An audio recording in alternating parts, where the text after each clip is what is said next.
Պարոն Գալստյան, դուք առաջին անգամ եք փաստորեն գալիս ավականու նիստին, մի տարուց ավելի անցել է 2023 թվականին, եւ դուք կալանավայրում էիք, այնուհետև փոխվել էր տնային կալանք, հիմա մեզ մի հարց հետաքրքիր, դուք փաստորեն Վարդան Ղուկասյանի հետ կապ ունեք, թե չունեք։ Երբանից չունեք։ 2023 թվականի հոկտեմբերի 10-ից։ Ինչով պայմանավորված։ Ցենց ասեմ, դες այսօր Վարդան Ղուկասյանի կողմնակալը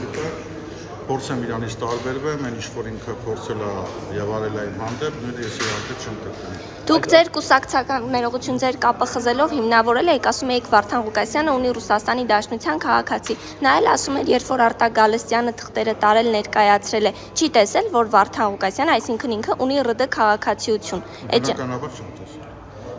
Դա հետո է հայտնում։ Դա է միայն պատճառը, թե որ պահից սկսած ձեր եւ Վարդան Ղուկասյանի հարաբերությունները կսխզվեցին, լարվեցին։ Նորից եմ կրկնում, քանի դեռ ինքը գտնվում է կալանքի տակ եւ վիճակի չի ինձ պատասխանելու, ես որևիցե կոմենտարիաներ չեմ տալու Վարդան Ղուկասյանի հետ կապված։ Բայց ձեր հետ կապված նա լայվերով բազմաթիվ կոմենտարիաներ արել է։ Եվ ոչ միայն դրանով։ Բայց տեսեք, ամեն դեպքում իր կողմից էլ են ասում, որ դու եւ ձեր այստեղ մյուս խմբակցության ձեր գործընկերները իր անվան հաշվին եք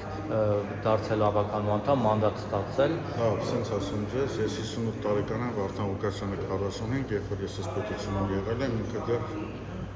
նոր առաջի քայլերներ անում։ Ամեն դեպքում ով անունով Բայց չեք կարծում, որ իր շնորհիվ ձայն տվեց։ կարելի է պատասխանել։ պատասխանեք։ Այսինքն ով ձայնով այկ է, արդյոք գրագնահատական տվող հասարակությունն է, հանրությունն է, ոչ թե Վարդան Ղուկասյանը կամ էլ Արտակ Գալստյանը։ Սպասում են մոտալոտ ընտրություններ, կարծում եմ այն ժամանակ այդ հարցությունները։ Այսինքն դուք մասնակցելու եք ընտրություններին 26-ի։ Որ կուսակցությամբ ինչ բան։ Իսկ դուք համոզվում եք, որ ձեր խմբակցությունը օժանդակեց, որ Տիգրան Ավինյանը դառնա քաղաքապետ։ Ինչու՞, որովհետև եթե իրենք չմասնակցեն եւ քվորում չապահովեր, Ավինյանը չէր դառնա քաղաքապետ։ Ինչ կլիներ այդ ժամանակ։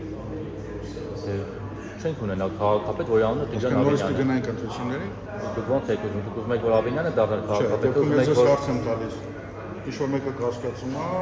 ոչ որքան ես գիտեմ, ընդ որում դա բավականին օբյեկտիվ է, բոլորը մեղադրում են իշխող կուսակցության անդրակերտցիքներ անելու մեջ։ 21 թվականին ես եղել եմ վարչապետի թեկնածում, ընդ որում միակն եմ եղել, որ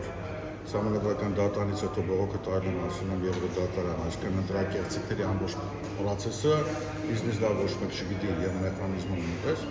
Այսինքն ինչ-որ մեկին թվում էր, եթե հարային ձայնը կոպիտ ասած չմասնակցել քվորումին, ես էլ առանձին դառնա։ Այլ անձի կընտրեին, այլ տեխնացի կընտրեին քաղաքապետ։ Ընդդիմության շուրջ կհամախմբեին։ Ընդդիմության շուրջ կոալիցիա կա։ Չէ, կարա, որտեղ ես գտնվում եի կալանքի տակ մեկ, Տիգրան Ուրիխանյանը գտնվում էր Ռուսաստանի Դաշնությունում հետախուզման մեջ,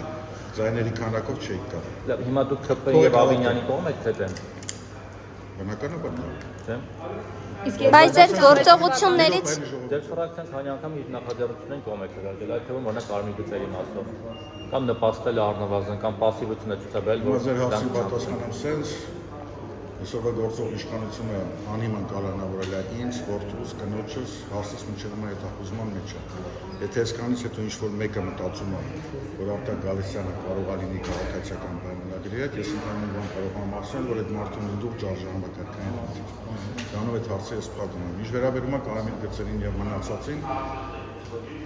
ամեն դեպքում հանրային ձայնի մետաղները այդ ընթացքում կարողացել են դիմագրավել պահպանել իրենց գոյությունը քաղաքական դաշտում, այնպես ինչպես կարողացել են մի կողմից ես, մի կողմից Վարդան Ղուկասյանի հարձակումները, մյուս կողմից հետո համատարած ձերբակալումները։ Շատ լավավոր մամուլը։ Սխալ համարում եք ձեր թիմակիցների պահվածքը այդ շրջանում։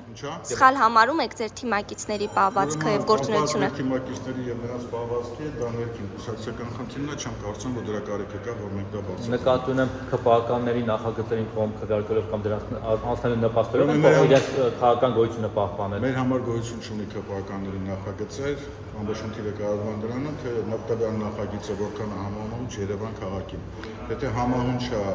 Քավլիցի, ԿՊՆԳ-ի թե Մայր Հայաստանը, թե մենք կողմ են քվեարկելու, եթե զգացին, որ սխալ է, բնականաբար։ Հիմա 160,000 դրամ սարքելը համահունչ է, դուք օրինակ վարորդ չգիտեմ, եթե մեքենա վարում եք, ձեզ ձեռք է տալիս 160,000 12-ի փոխարեն։ Մեքենա ունեմ, բայց 3 տարի արգելավված է, կուսակցը գրասենյակն է պլոմբած է, գտնում Դա դուք կամ տոնեք 160,000 դրամը որպես վարորդ նախին կամ ապագա։ Նորմալ է համարում։ Համահունչ է քաղաքի։ 160,000 դրամը չի մասն կանգարի։ Տարեկան, հա, կարմիր գծերի։ Ու իմաստով գտնում եմ, որ իրոք սխալ էր,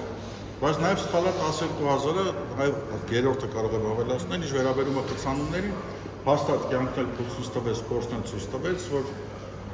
կանգարների գինը բարձրացնելով այդ խնդիրը չի լուծվում։ Կարող եք ասել, որ ձեր թիմակիցները սխալ են, արագ նպաստել են նրան։ Բան ասեմ, նորից կրկնում եմ իմ ասածը, ինչ հատարել են թիմակիցները, ինչ չեն կատարել, դա ներքին կուսակցական խնդիրներն են։ Պարոն Գալստյան, ասացի ԿՊ-ից